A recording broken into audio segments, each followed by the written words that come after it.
আমাদের উপদেষ্টা মণ্ডলীও এই লক্ষ্যে উদ্বুদ্ধ হয়ে সবাই মিলে একটা টিম হিসেবে কাজ করে যাচ্ছি। কখন নির্বাচন হবে সেটা সম্পূর্ণ রাজনৈতিক সিদ্ধান্ত। অন্তর্বর্তীকালীন সরকারের প্রধান উপদেষ্টা ডক্টর মোহাম্মদ ইউনূস বলেছেন, দেশের সংকটকালে ছাত্রদের আহ্বানে আমরা সরকারের দায়িত্ব গ্রহণ করেছি। কখন নির্বাচন হবে সেটা সম্পূর্ণ রাজনৈতিক সিদ্ধান্ত, আমাদের সিদ্ধান্ত নয়। রোববার সন্ধ্যায় জাতির উদ্দেশ্যে দেয়া ভাষণে এসব কথা বলেন তিনি বলেন, একটা বিষয়ে সবাই জানতে আগ্রহী, কখন আমাদের সরকার বিদায় নেবে। এটার জবাব আপনাদের হাতে। কখন আপনারা আমাদেরকে বিদায় দেবেন? আমরা কেউ দেশ শাসনের মানুষ নই। আমাদের নিজ নিজ পেশায় আমরা আনন্দ পাই। আমাদের উপদেষ্টা মণ্ডলীও এই লক্ষ্যে উদ্বুদ্ধ হয়ে সবাই মিলে একটা টিম হিসেবে কাজ করে যাচ্ছে। তিনি আরও বলেন, কখন নির্বাচন হবে সেটা সম্পূর্ণ রাজনৈতিক সিদ্ধান্ত, আমাদের সিদ্ধান্ত নয়। দেশবাসীকে ঠিক করতে হবে আপনারা কখন আমাদের ছেড়ে দেবেন। আমরা ছাত্রদের আহ্বানে এসেছি, তারা আমাদের প্রাথমিক নিয়োগকর্তা। দেশের আপামর জনসাধারণ আমাদের নিয়োগ সমর্থন করেছে।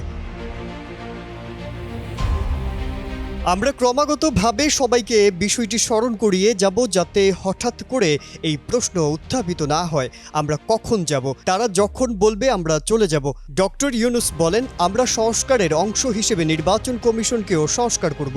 Redmi 13 স্টাইল বানাই দুনিয়া কাঁপায়। কমিশনকে যে কোনো সময় আদর্শ নির্বাচনের জন্য প্রস্তুত রাখব।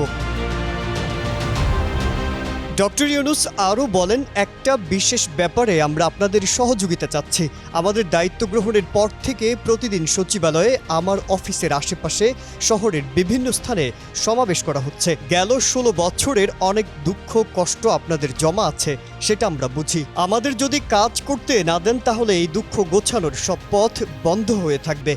আপনাদের কাছে অনুরোধ, আমাদের কাজ করতে দিন। আপনাদের যা চাওয়া তা লিখিতভাবে আমাদের দিয়ে যান। আমরা আপনাদের বিপক্ষ দল নই। আইনসঙ্গতভাবে যা কিছু করার আছে আমরা অবশ্যই তা করব।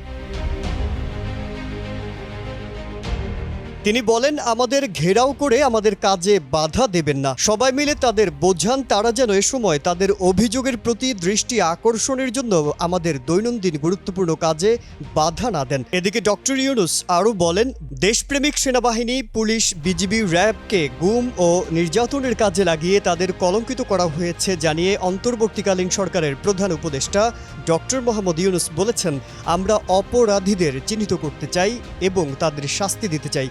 তালিকা হচ্ছে, ভবিষ্যতে কারো হুকুমে দেশপ্রেমিক কোনো বাহিনীর, পুলিশের, র্যাবের কোনো সদস্য হত্যাকাণ্ড, গুম ও অত্যাচারে জড়িত হওয়ার সাহস না করে।